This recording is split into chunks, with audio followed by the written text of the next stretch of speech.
छत्रपती शिवाजी महाराज यांच्या जन्मोत्सवाचा सोहळा म्हणजे प्रत्येक मराठी मनासाठी एक दिवाळीच। राज्यासह देशभरात शिवजयंतीचा मोठा उत्साह आहे।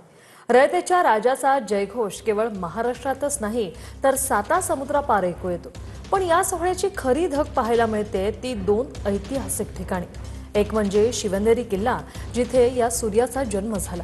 आजही शिवनेरीवर तोच चैतन्याचा सोहळा पुन्हा उतरलाय। फुलांनी सजलेला जन्मस्थळाचा परिसर आणि महाराजांना मानवंदना देण्यासाठी उसळलेला जनसागर, हे दृश्य डोळ्यांची पारणं फेडणारी आहे। आणि दुसरीकडे ज्या आग्र्याच्या लाल किल्ल्याने कधी काळी महाराजांचं शौर्य आणि मुत्सद्देगिरी पाहिली होती, त्याच लाल किल्ल्यावर आज शिवजयंतीचा अभूतपूर्व उत्साह पाहायला मिळतोय। दिल्लीच्या तख्तासमोर मराठी अस्मितेचा भगवा फडकताना पाहून प्रत्येक शिवप्रेमीचा ऊर अभिमानाने भरून येतोय।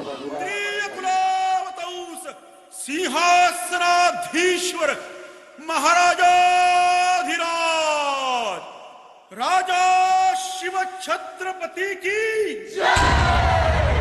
राजा शिव छत्रपति की जय। राजा शिव छत्रपति की मोदी जी रहने वाले, दूसरा कौन रहने वाला है? इसलिए मोदी मैंने जानबूझकर कहा है, मैंने सोच समझकर कहा है 2030 में प्रधानमंत्री मोदी जी को हम यहाँ आमंत्रित करेंगे। आलो होतो, अतिशय सुंदर कार्यक्रम झाला। उत्तर प्रदेश सरकारने देखील यात चांगलं सहकार्य केलं। दरवर्षी आता या ठिकाणी ही जयंती साजरी होते आणि आमचा विशेषतः उत्तर प्रदेश सरकारला आम्ही जी विनंती केली होती, त्यांनी ज्या ठिकाणी छत्रपती शिवाजी महाराजांना कैद करून ठेवलं होतं, ती जागा अधिग्रहित करण्याची प्रोसेस सुरू केलेली आहे। पुढच्या काळामध्ये तिथे एक चांगलं स्मारक व्हावं अशा प्रकारचा प्रयत्न आम्ही सगळे मिळून करणार आहोत। आणि त्या संदर्भात आज उत्तर प्रदेशचे मंत्री देखील होते, त्यांनी माहिती दिली की आता ते अंतिम टप्प्यामध्ये आहे, त्यामुळे लवकरच हे काम देखील